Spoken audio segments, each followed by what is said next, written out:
There was something haunting about the way the wind moved through the valley that morning, brushing the wheat fields like a whisper carrying secrets too heavy to speak aloud.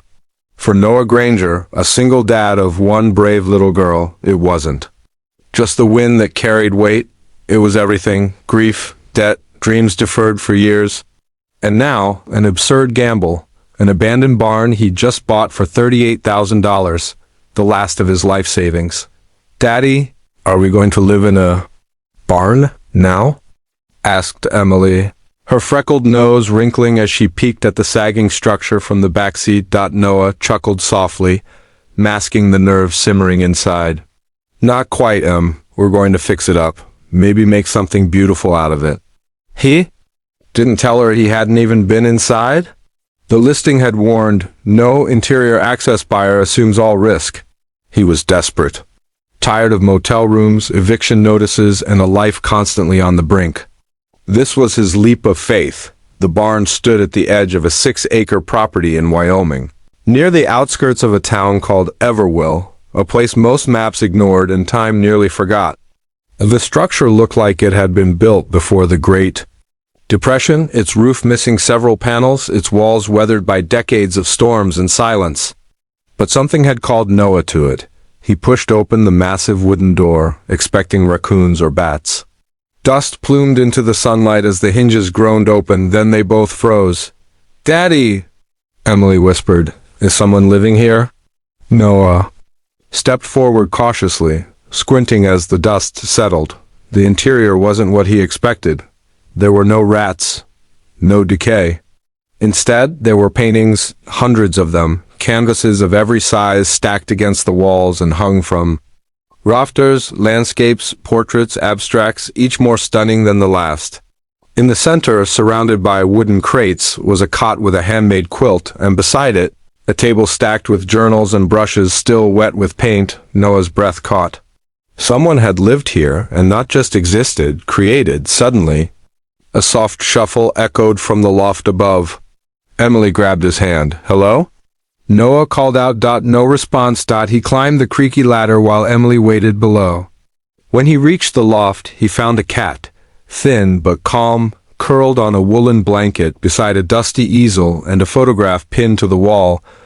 It was a young woman holding a pallet. Grinning ear to ear, mid-laugh, on the back was scribbled, "Leah Dane, 1997. This barn saved me. May it save someone else." Later that evening, Noah sat on the barn steps with Emily nestled beside him. The sun melted behind the hills. A hush blanketed the valley. "What do you think happened to her?" Emily asked softly. "I don't know," Noah replied, "but I think this place was important to her." They slept on air mattresses that night, surrounded by the paintings. It felt like they were sharing space with ghosts, but peaceful ones, artists, dreamers, people who had felt deeply. The next morning, they began cleaning. Days turned to weeks. Noah spent hours cataloging the art, reading Leah's journals, and slowly making repairs.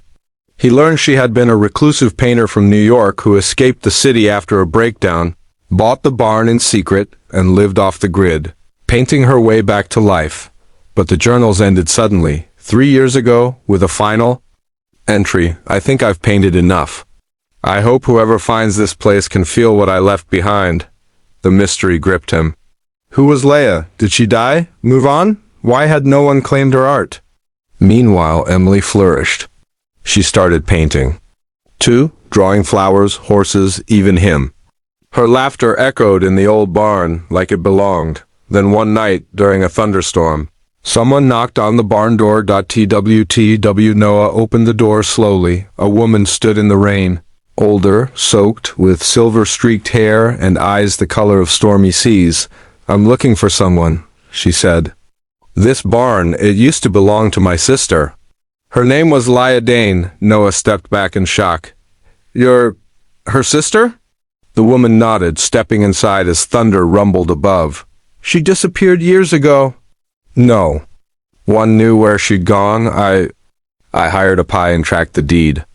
When I saw the sale listing, I came." Noah offered her tea, and they sat beside the fire pit he'd built in the barn's hearth. Emily watched quietly from a distance, sketchbook in hand. The woman introduced herself as Marina. She shared how Laya had been a prodigy, exhibiting in Paris and Tokyo by age 20, but the pressure broke her. She vanished after a gallery opening, leaving nothing but a note. "I need to feel something real again." "I never knew she found this place," Marina whispered, touching a canvas with trembling fingers. This is her soul."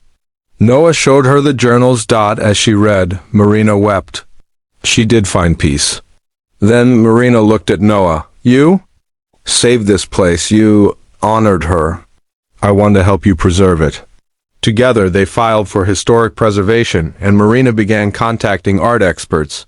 What happened next shook Noah's world. Laya Dane's works, lost for over a decade, were considered priceless in the underground art world.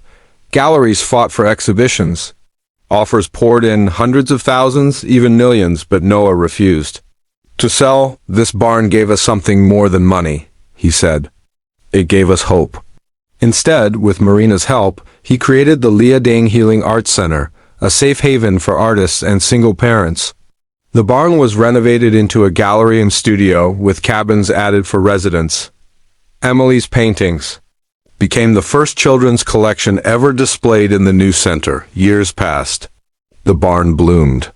Noah remarried eventually to a woman who had once been an art therapist and a visitor to the center. Together, they built a new life on the foundation of an old barn that refused to die.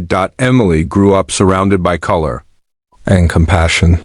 She became a celebrated illustrator, telling the story of Laya Dane in her first picture book, The Girl in the Barn.